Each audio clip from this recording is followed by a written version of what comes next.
Professor tells Tupac, "Our students study Shakespeare, Socrates, real literature.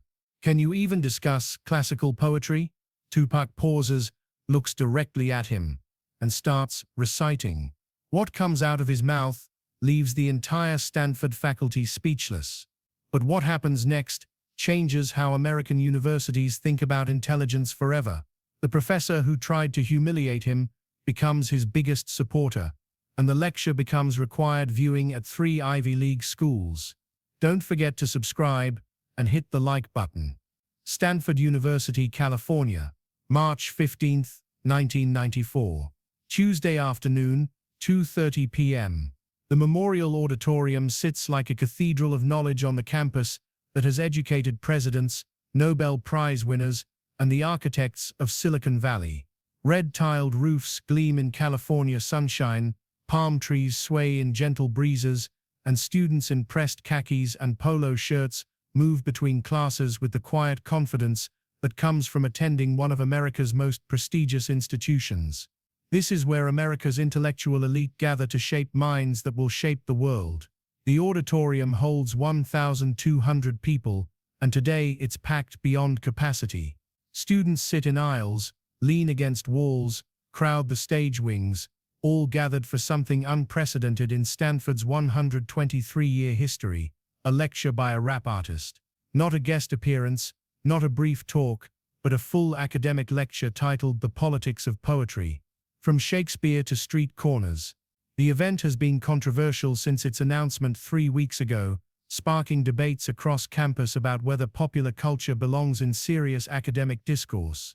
Professor Jonathan Williams, head of the English Literature Department, sits in the front row with arms crossed and skepticism written across his face like a permanent expression.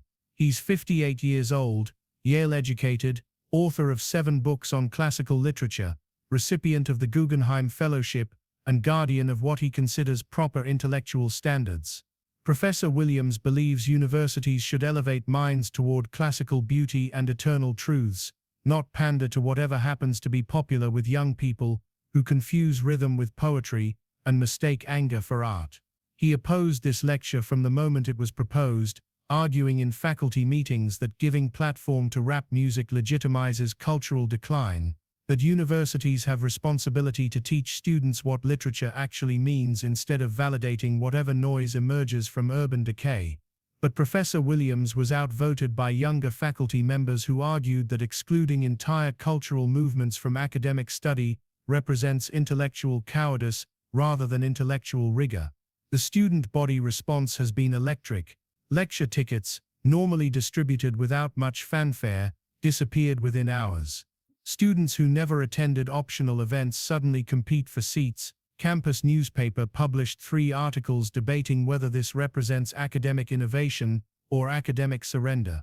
Conservative students organized petition questioning whether Stanford should provide platform for artists whose lyrics promote violence and disrespect for authority. Liberal students counter-organized to defend artistic freedom and cultural inclusivity. At exactly 2:30, Tupac Shakur walks onto the Memorial Auditorium stage. He's 22 years old, wearing simple black slacks, white button-down shirt, no tie, no jewelry, no indication that he's one of the most controversial artists in America. He looks like a graduate student, someone who might be defending his thesis rather than someone whose albums carry parental advisory warnings. His presence is calm, focused, carrying himself with quiet dignity that suggests comfort in intellectual spaces despite lacking traditional academic credentials. The applause starts tentatively from students unsure how to respond, then builds into something approaching thunderous as young people realize they're witnessing something historic. Professor Williams doesn't clap, just watches with the expression of someone observing a cultural experiment he expects to fail spectacularly and publicly. Tupac approaches the podium, adjusts the microphone, looks out over an audience that represents every demographic. Stanford contains students from farming families and tech dynasties, international scholars and local kids who earned their way here through pure academic merit. Future doctors and lawyers and researchers who will spend their lives pushing human knowledge forward. This is American intellectual elite in formation, and they're here to listen to a rapper discuss poetry. Tupac begins by acknowledging the controversy surrounding his presence, thanking the university for willingness to explore uncomfortable questions about art, culture, and who gets to define intellectual legitimacy. He explains that he's not here to defend rap music or argue for its inclusion in academic curricula, but to examine connections between different forms of poetry across different centuries and social circumstances. His voice carries easily through the auditorium, clear and measured, using precise language without academic jargon, demonstrating comfort with formal presentation while maintaining authenticity to his own speaking style. Students lean forward, many surprised by his articulation, his thoughtful pacing, his obvious preparation for this moment. 20 minutes into the lecture, Tupac begins discussing the relationship between social conditions and artistic expression, arguing that poetry has always emerged from human struggle but takes different forms depending on the poet's environment and audience. He references Langston Hughes writing about Harlem, Walt Whitman celebrating common American experience, and contemporary rap artists documenting urban reality with same urgency that drove previous generations of socially conscious poets. That's when Professor Williams stands up. The auditorium goes quiet as 1,200 people turn to watch a gray-haired academic rise from his front row seat with obvious intention to interrupt. Professor Williams doesn't ask permission, doesn't wait for appropriate moment, just stands and speaks with authority that comes from 3 decades of commanding classroom attention. The professor's voice carries across the silent auditorium as he addresses Tupac directly, explaining that Stanford students study Shakespeare, Socrates, real literature that has endured for centuries because it speaks to universal human truths rather than temporary social conditions. He questions whether Tupac can even discuss classical poetry, whether someone without formal literary education can understand the complexity and nuance that separates great art from popular entertainment. The challenge hangs in the air like smoke. Every person in the auditorium understands what just happened. A professor at one of America's most prestigious universities just publicly questioned a guest lecturer's basic competence in front of 1,200 witnesses. Students exchange glances, unsure whether they're witnessing academic discourse or academic ambush. Some look embarrassed by their professor's rudeness, others nod in agreement with his implied criticism. Tupac pauses at the podium, not the pause of someone caught off guard, but the deliberate pause of someone choosing his response carefully. He looks directly at Professor Williams for a long moment, making eye contact that acknowledges the challenge while refusing to be intimidated by it. The silence stretches until it becomes uncomfortable, until everyone in the auditorium feels tension building like atmospheric pressure before a storm. Then Tupac begins to recite. Not rap lyrics, not contemporary poetry, but Shakespeare. Sonnet 29. Delivered from memory, in perfect iambic pentameter, his voice carrying the rhythm and emotion that makes centuries-old words feel immediate and alive. When in disgrace with fortune and men's eyes, I all alone beweep my outcast state. The words flow with understanding that goes beyond memorization into genuine appreciation, how Shakespeare used formal constraints to express raw human emotion. But Tupac doesn't stop with Shakespeare. He transitions seamlessly into Langston Hughes, reciting The Negro Speaks of Rivers with the same precision and emotional depth, then moves to Maya Angelou, then Pablo Neruda, demonstrating not just breadth of knowledge, but deep understanding of how different poets from different eras used language to capture human experience across cultural and temporal boundaries. The auditorium remains absolutely silent, except for Tupac's voice weaving through centuries of poetry, like a master teacher conducting a seminar on the evolution of human expression. Students who expected to hear rap music find themselves listening to recitation that would impress literature professors at any university in America. Professor Williams, still standing, gradually realizes he's watching someone demonstrate exactly the kind of comprehensive literary knowledge he claims to value. Tupac concludes the recitation by transitioning into his own lyrics, but delivered in the same measured, thoughtful style he used for the classical poets, demonstrating how his work fits into literary tradition rather than standing apart from it. He shows how street poetry uses many of the same techniques that Shakespeare used: metaphor, rhythm, emotional honesty, social observation, the transformation of personal pain into universal art.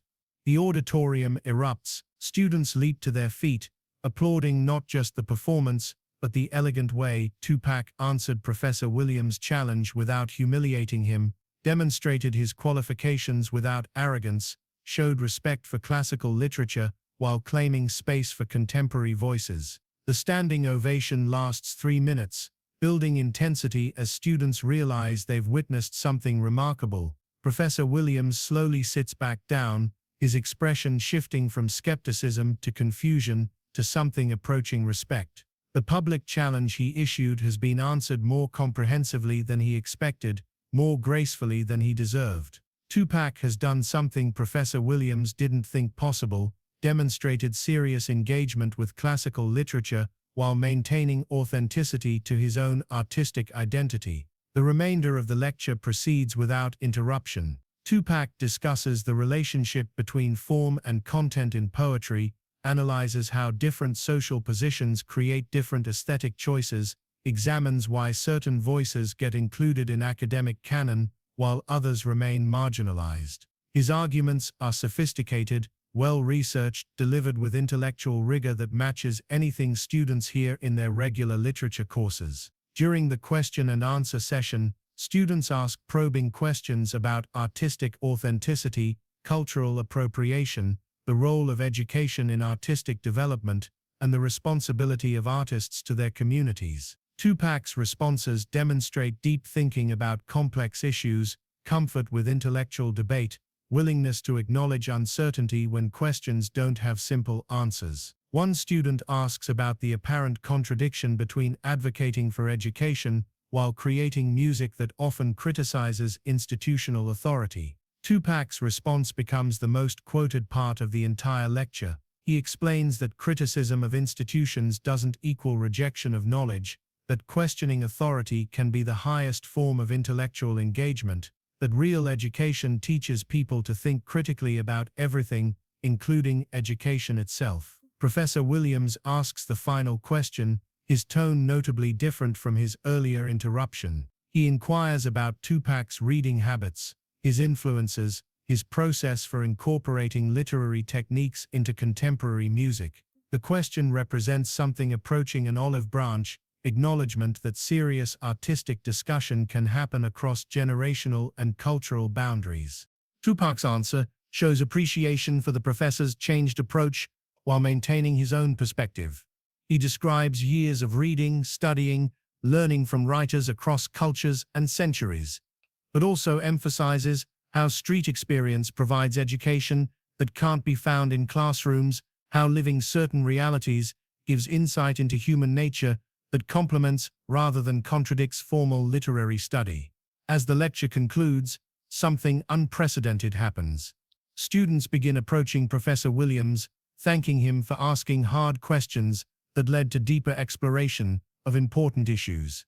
Several mention that watching him engage respectfully with ideas that challenged his initial assumptions demonstrated the kind of intellectual courage they hoped to develop themselves.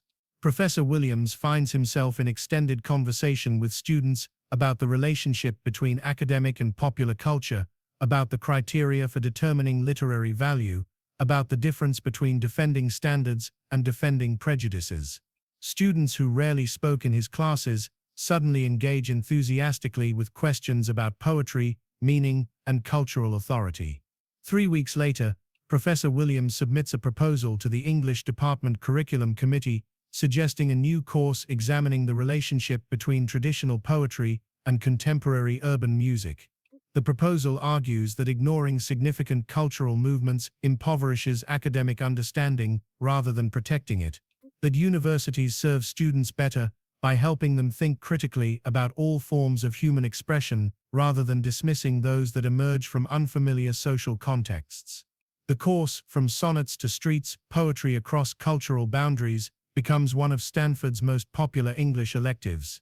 Professor Williams' team teaches it with a specialist in contemporary urban literature, creating dialogue between traditional academic perspectives and newer scholarly approaches. Student evaluations consistently praise the course for challenging their assumptions about art, culture, and intellectual authority. Years later, when asked about the lecture that changed his teaching approach, Professor Williams admits that his initial challenge to Tupac was motivated more by cultural prejudice than academic rigor. He explains that watching someone respond to intellectual gatekeeping with grace, knowledge, and respect taught him more about educational values than 40 years of faculty meetings had accomplished. The recording of Tupac's Stanford lecture becomes legendary in academic circles, shared among professors struggling with questions about cultural relevance, intellectual accessibility, and the responsibility of education to engage with the world students actually inhabit. Multiple universities invite Tupac to speak, recognizing that his presence generates exactly the kind of serious thinking about art, culture, and society that universities exist to foster. The lecture's impact extends far beyond academia. Students who attended carry its lessons into careers in law, medicine, business, and education, many crediting the experience with teaching them to question their own assumptions about intelligence, culture, and human value. Several become teachers themselves, using Tupac's example to show their own students that knowledge comes from many sources and wisdom can emerge from unexpected places. Most importantly, the lecture demonstrates something that both Professor Williams and Tupac understood by its conclusion: real intellectual discourse happens when people engage seriously with ideas rather than dismissing them based on their source, when curiosity overcomes prejudice, when learning becomes more important than being right. March 15, 1994, at Stanford University, a 22-year-old rapper and a 58-year-old professor discovered they had more in common than either expected. Both valued poetry, both believed in the power of language to change minds, both understood that education works best when it challenges people to think beyond their comfortable assumptions. The difference was that only one of them started the afternoon knowing that wisdom and formal education, while often related, are not the same thing. Don't forget to subscribe and hit the like button.